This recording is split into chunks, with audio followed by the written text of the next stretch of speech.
6 horas e 53 minutos. O Band Cidade recebe hoje, aqui na bancada, o pré-candidato à presidência da República, Renan Santos. Ele é um dos fundadores do movimento Brasil Livre, o MBL, e tem atuado nos últimos anos como uma das vozes mais ativas no debate político nacional. O pré-candidato defende pautas como o combate à corrupção e reformas econômicas. Renan Santos, boa noite e seja muito bem-vindo ao Band Cidade. Boa noite, é uma honra estar aqui. Vamos trocar ideia, vamos debater.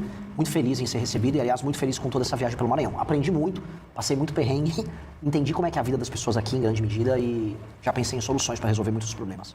Falando nisso, o senhor que esteve esses dias pelo Maranhão, aqui em São Luís, no interior do estado, e viu de perto a população do Maranhão, também as estradas, o que mais chamou a atenção? Olha, é difícil, eu vou fazer um programa inteiro aqui só com a lista dos problemas. As estradas talvez seja o problema mais óbvio. Eu furei 7 pneus, andando coisa de 50 por hora, tá?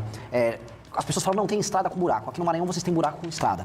É buraco para todos os lados. Eu vi motoqueiro caindo, sendo socorrido e mal socorrido no longo da estrada. Eu vi caminhão de soja tombado. A gente viu tudo isso acontecer, inclusive nas regiões muito produtivas aqui do estado. A região lá de Imperatriz, a região de Balsa, tem muita produção agrícola. E os coitados ali, assim, nem conseguindo entregar a produção deles. Eu vi estradas de terra largadas com pessoas, igual o pau de arara aconteceu nos anos 50 e 60, com famílias inteiras em cima de uma caminhonete, pulando como se tivesse um show, coitados, porque o caminhão entrava no buraco e ia para lá e para cá. Vi cidades que inclusive têm arrecadação, como Santo Antônio dos Lopes, mas mesmo essa cidade com a administração pública tão ruim que eles têm, as pessoas viviam muito mal. Eu vi esgoto a céu aberto, eu fui para Pinheiros, que é a cidade do Sarney, e lá em Pinheiros até o urubu tinha nome, tinha uma pessoa, esse aqui é o Zé, o nome do urubu, esgoto a céu aberto, ou seja, muito dinheiro é colocado no Maranhão, e essa é uma verdade, o Maranhão é o segundo estado que mais recebe dinheiro de acordo com o Pacto Federativo, que é o dinheiro que vem do governo federal, e ao mesmo tempo os políticos somem com esse dinheiro e entregam um tratamento para as pessoas que é indigno. Nem animal é tratado igual a população do Maranhão é tratada pelos políticos. Na sua visão, quais são hoje os principais problemas que precisam ser enfrentados aqui no Maranhão? Para resolver a parte econômica, desesperadamente, vocês precisam de estrada. Desesperadamente. E não é qualquer estrada. Como vocês têm produção agrícola boa, e olha só que dádiva, o Maranhão tem produção agrícola que vale a pena e está crescendo. A gente tem que dar estrada de concreto, para o caminhão não ter buraco, para as pessoas poderem ir e vir numa boa. Estradas vicinais, as estradas estaduais que vão levando para os municípios também. Sabe, é só comprar e não superfaturar o orçamento do asfalto, como fazem, que você vai ter um asfalto simples, a pessoa vai poder entregar a produção dela aqui e ali, vai poder circular de uma cidade a outra de maneira livre. Isso é uma das coisas. A segunda coisa, brecar o avanço do crime organizado. A gente está falando aqui de um dos 10 estados mais inseguros do Brasil, que é o caso do Maranhão, com um dos piores índices que envolvem homicídios e roubos de celular e roubos de bens pessoais das pessoas. Tá todo mundo com medo. Feminicídio subiu no Maranhão também. E a terceira coisa que é muito importante a gente colocar aqui, o Maranhão apresenta uma taxa de analfabetismo próxima dos 15%. Eu visitei famílias em que as pessoas não sabem ler e escrever de verdade. E isso assusta. Nós estamos em 2026. Analfabetismo era uma coisa para a gente ter resolvido nos anos 50, 60. Isso ainda existe aqui no estado. E aí eu pergunto, o dinheiro do governo federal, o dinheiro do Fundeb vai para as escolas. O que eles estão fazendo com esse dinheiro? Por que as pessoas não estão sabendo ler e escrever? Então tem uma situação de calamidade aqui. E eu volto a falar, para quem mora no Maranhão, a situação aqui é de calamidade.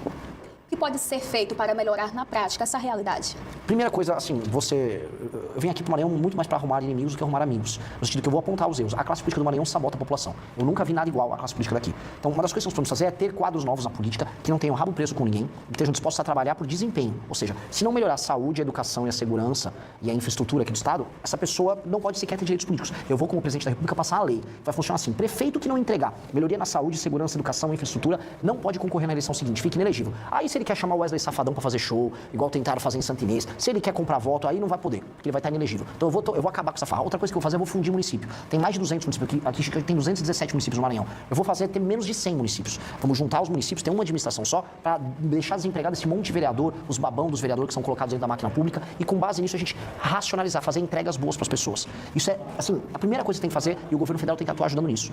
A classe política daqui, eu volto a repetir, eu tô rodando o Brasil todo, eu nunca vi uma classe política tão absurda quanto a do Maranhão. Esses caras são pior do que uma bomba atômica. Você fala assim, Renan, você prefere pegar ebola, você prefere ser atropelado por uma carreta ou ser administrado por um político do Maranhão? Eu prefiro pegar ebola e ser atropelado por uma carreta. Eu nunca vi uma coisa tão ruim quanto os políticos aqui. Pré-candidato, falando nisso, hoje mais cedo o senhor esteve no bairro Coroadinho, aqui em São Luís, e uma fala sua chamou a atenção. Vamos acompanhar. Pessoal, o Pedrinho me trouxe para gravar em Coroadinho, uma favela aqui em São Luís do Maranhão. E é uma filial do inferno, tá? A quantidade de cachorro morto que tem aqui, no meio da rua, cara. Eu vi 3 cadáveres de cachorro. Um lugar tomado pelo crime. Cara, isso aqui é uma filial do inferno. Isso aqui é uma filial do inferno. Após esse vídeo, que gerou uma grande repercussão aqui no Maranhão, uma página que se diz representar os moradores do bairro Coroadinho divulgou uma nota de repúdio, afirmando que as declarações foram desrespeitosas e que a comunidade não aceita ser usada como palco político. Como o senhor vê essa situação? Eu acho muito humilhante para essa comunidade ser representada por um tipo de associação que ela própria faz, durante o período eleitoral, abertura de espaço para político malandro e político vagabundo que compra voto nessa comunidade e mantém o que eu disse. Esgoto a céu aberto, lixo jogado no chão, pessoas, eu tenho imagem de tudo, pessoas catando lixo e lavando a mão no esgoto esgoto ali, restos de cachorro que morreu sendo jogado no meio da rua. 5 facções disputando espaço ali, não é uma, não é duas, são 5 facções. Se isso não é uma filial do inferno, eu já não sei mais o que é. Essas pessoas, associações, influencers, eles querem fazer um morador dessa região crer que isso é normal e que essa pessoa tem que ter orgulho. Tenho orgulho de viver controlado pelo tráfico, eu tenho orgulho de andar sobre o esgoto, eu tenho orgulho de não ter título de propriedade, eu tenho orgulho de ter um analfabetismo graçante, andando pra lá e pra cá. Eu tenho orgulho, a taxa de homicídios nessa região, Coroadinho, em 2014 foi de 80 homicídios a cada 100 mil habitantes. Isso é 10 vezes a taxa de homicídio na Ucrânia, que está em guerra. E essas pessoas querem que isso seja normal. Eu acho um absurdo, mantenho que é um absurdo, e se for presidente da República, eu vou transformar isso em bairro. Em bairro. Eu não vou manter aquilo como favela. Mas eu tenho orgulho de que é uma favela. Você está errado. A população nem sempre está certa. A população, às vezes, compra orgulhos de coisas erradas. Ninguém tem que ter orgulho do que eu vi ali. Ninguém tem que ter orgulho do que do lado de um ponto de ônibus em que criança pega ônibus para ir para a escola, tem 5 cadáveres de cachorro morto e um homem estava trazendo uma sacola, um outro cachorro morto para jogar ali. Ninguém tem que ter orgulho disso. A gente não tem que ter orgulho do errado. E no Brasil, tem um discurso coitadista, a gente tem que ter orgulho do errado. Não, mas ele ali é a nossa favela. Tá errado, ninguém tem que morar em favela. Mais de 30% da população de São Luís mora em favela e o prefeito aqui da cidade ainda quer concorrer para governador. Esse homem tinha que ter vergonha na cara. Aí vem esses influencers querem reclamar, reclamem o quanto quiser. Eu vou me tornar presidente da República e eu vou acabar com as favelas no Brasil. E vou acabar com favela no Coradinho. Vocês vão morar em bairro decente, em casa decente, sem crime organizado. Eu vou matar os bandidos, todas as evidências do crime organizado, o bonde dos 40, eu vou dar o nome aqui. Bonde dos 40, eu vou matar vocês. E eu vou fazer o que precisa ser feito. Ninguém tem que ter medo de dar nome às coisas como precisa ser dito. Assim como eu vou destruir o crime organizado, favela tem que virar bairro. Favela não tem que ser objeto de orgulho, tem que ser objeto de obra, de reforma. Falando nisso, o senhor acha que o governo do Maranhão está no caminho certo ou estagnou? Não está no caminho certo. O estado do Maranhão precisa de uma intervenção urgente. O atual governador, eu não sei o que ele está fazendo na vida. Eu estou vendo as estradas no sul do estado. Como é que o cara pode ser um governador? Igual eu falei agora, eu falei do prefeito, né, o Bride, ele quer ser governador. Eu fui olhar ali, esse bairro Coradinho, uma favela, tudo largado no chão. Como é que um cara que larga o lixo todo, não tem uma coleta decente ali, quer ser candidato a governador? Ao mesmo tempo, o Brandão quer fazer sucessor, foi olhar as estradas. Um homem desse não tem condições morais de ser candidato a nada. Um cara que tem, no meio de uma estrada, uma cratera em que as pessoas caem dentro da cratera. Eu vi motociclista contando história, ele caiu inteiro dentro, cabia a moto dele e ele inteiro dentro da cratera. E aí o governador, não, eu tenho um plano, vou eleger meu sucessor, e faz aquelas danças, chama cantor. O que é isso? Todos esses caras tinham que ser interditados. Essas pessoas não têm condições, não é nem intelectuais, não têm condições morais de ser governador de nada. Esse Brandão é uma vergonha. Eu volto a colocar, para todo mundo que está nos assistindo, existe uma coisa que chama o mito da caverna do Platão, que é assim, quando você está vendo só uma coisa, você acha que o mundo é isso. Todo mundo no Maranhão olha para a realidade do Maranhão e acha, é normal ter um cachorro morto do meu lado, no meio da rua, é normal ter tanto buraco assim. Não é normal. Eu falo isso para você que mora aqui. Não é normal. Não aceite isso. Outros lugares do Brasil, até mais pobres do que o Maranhão, se vive melhor do que aqui. Vocês são roubados pelos seus políticos aqui. Isso é inaceitável. Como o senhor avalia o atual cenário político do Brasil? É triste, né? É triste. O cenário político do Brasil é a maior escândalo de corrupção da nossa história, que é o escândalo do Banco Master, pegando gente de todos os lados. Descobriram agora que o Caiado, pré-candidato a presidente, inclusive um cara que eu admiro, participou comigo do impeachment da Dilma, agora ele também recebeu o Vorcaro e foi convencido pelo Vorcaro a mudar de certas posições. Falamos do escândalo do INSS, que envolve boa parte da classe política, inclusive a família do atual presidente da República, Lula. Aí a gente olha os dados e os indicadores do Brasil, o Brasil vai para uma crise que ele vai quebrar nos próximos 2 anos se nada for feito. Segurança pública, o crime organizado tomando todos os estados, especialmente do Nordeste. Rankings internacionais de educação, o Brasil caindo pelas tabelas, desempenho horroroso. Então nós estamos muito mal, o cenário político é muito ruim. E aí o que as eleições têm? As eleições mostram Lula concorrendo para a reeleição, graças a Deus as pessoas despertando, e eu estou rodando no Nordeste, e eu estou vendo aqui no Nordeste as pessoas despertando para o problema que é o lulismo, o fato que eles não têm nada a entregar. Flávio Bolsonaro, que é membro de uma família que é envolvida em escândalos de corrupção, ele próprio é envolvido em escândalos de corrupção, é um homem muito problemático, um péssimo parlamentar, preguiçoso, não sabe votar. Toda vez que vota errado, ele fala que não leu, que se esqueceu, que apertou o botão errado. Votou agora numa agenda completamente contrária dos eleitores dele e estava negociando agora a nomeação do Messias, que é o Bessias, que é um aliado do Lula pro STF. Ou seja, os nomes são muito ruins, infelizmente. Então o cenário do Brasil é se ficar o bicho come, se correr o bicho pega. Só que tem a gente para enfrentar o bicho. E eu estou rodando o Brasil para despertar as pessoas para esse problema que nós estamos vivendo. Falando em despertar, o senhor acha que ainda a população brasileira está muito presa ainda ao lulismo, ao bolsonarismo? Em parte sim. Em parte sim, porque em qualquer lugar do mundo você trabalha com o fla-flu, que a gente chama, né? Você tem um ou é o outro, e é fácil pensar com essas categorias. A gente vai ver até em livros religiosos, tem Deus e tem o diabo, sabe? Tem Jesus, tem Lúcifer, você tem esse dualismo, e esse dualismo não tem que existir. O dualismo não tem que existir, primeiro porque o diabo não tem que ocupar espaço em nada.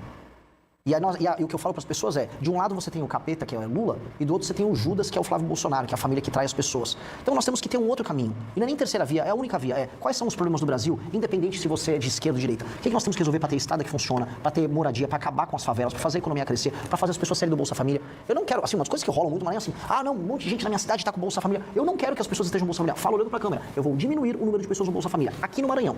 Marmanjo que está ganhando Bolsa Família com 25, 26 anos, achando que é legal, só que vai fazer um bico, vou botar você para trabalhar. trabalhar, vai ralar, vai ter frente de trabalho na tua cidade, papo reto, entendeu? E vamos fazer a atividade econômica crescer. Aqui no Maranhão, uma dica para as pessoas, o maior ICMS do Brasil, que é o Imposto de Circular Mercadoria e Serviço, é o mais alto do Brasil. Como é que um estado tão pobre como o Maranhão cobra o maior imposto e não entrega nada com esse imposto? Uma das piores educações, uma das piores sistemas de segurança que a gente tem no Brasil, está no Maranhão, e ainda cobra imposto tão alto. Então, o que eu falo para todo mundo é, se a gente focar no problema, chutar os ladrões que tem no meio do caminho, a solução está aqui. Tanto que o próprio Maranhão, o Maranhão tá fácil, tá? É mais difícil você crescer o Ceará, tem um clima muito mais complicado, a terra é árida, do que aqui. Aqui tem terra boa para tudo quanto é lado, tem energia elétrica, tem rios, tem água abundante, dá para desenvolver com agro, tem um porto muito bom, tem acesso ao Atlântico Norte, aos Estados Unidos, à Europa, ao Canal do Panamá muito mais fácil. Dá para transformar o Maranhão numa potência. O problema é que tem um trabalho de profissionais. Os políticos daqui são profissionais, a começar o tal do Brandão. Eles são muito profissionais de deixar o Estado uma porcaria. E aí as pessoas não acordam. Eu tô aqui para despertar. Minha missão, o nome do partido nosso é missão, é despertar as pessoas. Se elas me elegerem para presidente da República, eu vou fazer uma revolução, vou tornar o Brasil um país sério. Só que se minha candidatura já servir para acordar as pessoas, é algo incrível. Eu fico até mais feliz de despertar as pessoas. Preciso que elas despertem para o problema. Já a gente volta a falar do partido Missão, mas o senhor fala muito em fundir os municípios. Como é que isso funcionaria na prática? É alterar 2 artigos da Constituição e permitir que o governo federal faça um plano que pegue municípios pequenos que não se sustentam. Como é que funciona? Quem está assistindo em casa?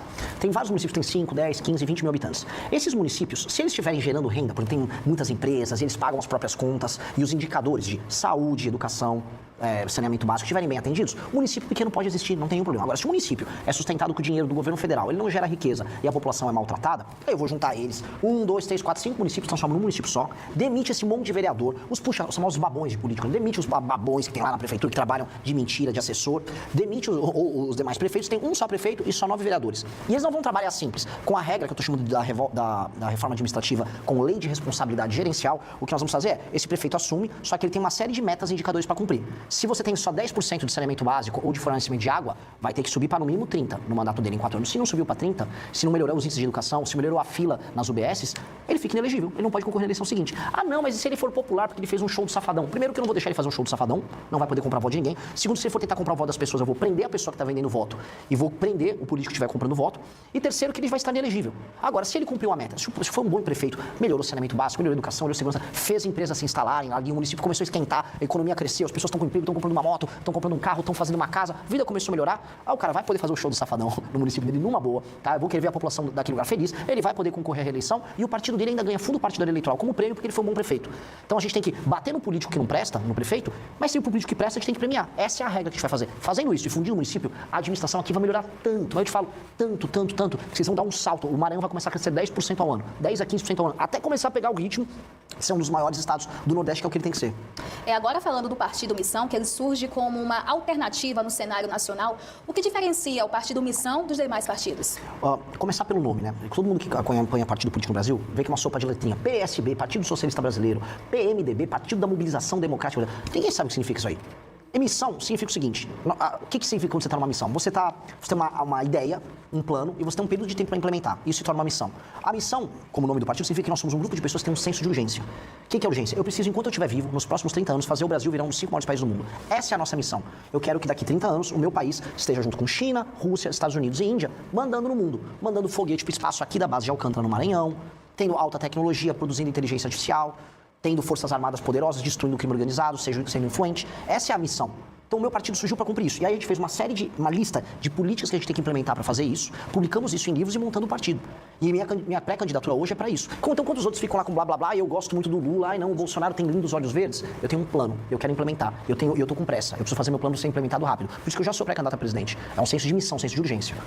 Falando em partidos, o senhor fez uma crítica ao PSOL. Qual foi o principal ponto dessa crítica? Puxa, eu faço tantas críticas ao PSOL. Então, o primeiro problema do PSOL, por que o PSOL existe? O PSOL é um partido de sabotagem à soberania nacional. Se for a última crítica que eu fiz recente a ele, é porque o PSOL, veja só o absurdo, ele entrou no STF, junto com um monte de ONG que recebe dinheiro dos nossos concorrentes da Europa, para impedir que a Ferrogrão, que é uma ferrovia que escoa a produção de soja do Brasil, do agro, especialmente do Mato Grosso, termine. Eles não querem que a gente tenha uma obra para, em vez do caminhoneiro ficar cansado na estrada entregando a mesma produção sempre, uma ferrovia atenda a produção do Brasil, fazendo que sobre mais divisas, entre dinheiro no Brasil, a gente possa fazer mais políticas sociais. O PSOL não quer, porque o PSOL trabalha a serviço dessas ONGs americanas, alemãs, norueguesas, que não querem que o Brasil tenha um agro forte, porque eles estão protegendo o agricultor deles. deles. Isso está acontecendo aqui no Maranhão agora. O ICMBio quer pegar toda a área perto do Porto de Itaqui, quer interditar porque tem que ter 20 pescadores ali. Então você tem que ter 20 pescadores funcionando, que nem existem mais pescadores, ninguém está pescando ali. É uma não economia, aliás, ninguém quer no século XXI que as pessoas fiquem vivendo de pesca de subsistência. E aí quer interditar uma região que pode ser super desenvolvida, a gente pode instalar empresas que podem criar produtos que vão ser exportados para fora do Brasil. Ou seja, essa agenda de sabotagem que o pessoal apoia em todos os lugares do Brasil, impede os lugares mais pobres do Brasil de crescer. Portanto, o pessoal é inimigo do Brasil e ele tem que ser combatido assim. Candidato, a gente agradece a sua participação aqui no Band Cidade e as portas estão sempre abertas. Eu agradeço demais, foi uma honra, foi uma grande entrevista e espero que as pessoas que tenham assistido despertem para o problema do Maranhão. O Maranhão precisa ser resolvido e o Maranhão é parte da solução do Brasil, não é parte do problema. Se você gostou, não se esqueça de deixar o like e se inscrever no canal para acompanhar os próximos vídeos.